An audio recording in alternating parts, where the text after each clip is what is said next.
today's traditional world of advertising, social media, ads, billboards, calls, spam calls up the hua, email inbox flooded. Lot of noise, very few signals, right? Lot of noise for me to filter out what is actually needing my attention right now, right? What message is actually going to solve my problems. I have to look through a lot to get to something meaningful, right? Do you see with AI being able to put out an quite literally inhumane level of content? Yeah.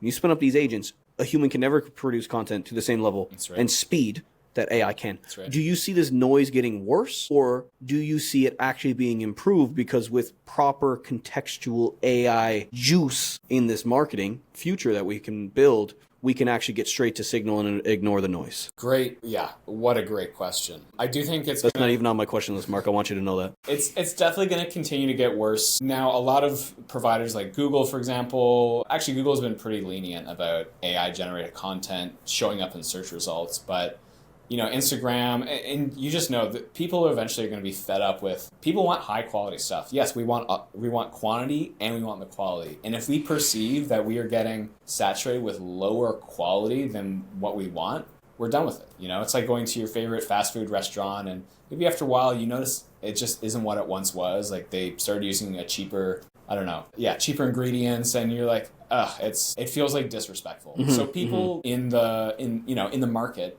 navigate away from that, because what they're hearing from cheap AI communication or cheap AI marketing is, oh, you don't actually value me. You think you don't have enough money or resources that you can't afford to give me a really high quality signal. You're sending me low quality signals, So yeah, I'm not interested. So that alone will be, So the thing to do there is to make that AI content very high quality. And that is actually very difficult. But that is where the money is. Because if you can figure that out, if you can get AI output that people really love consuming, then that's the money shot. Because then you do have something that's very economical to produce in terms of, content, but it's not something that's going to drive people insane. For now, though, people are already navigating away from just cheap, mass-produced AI content and slop.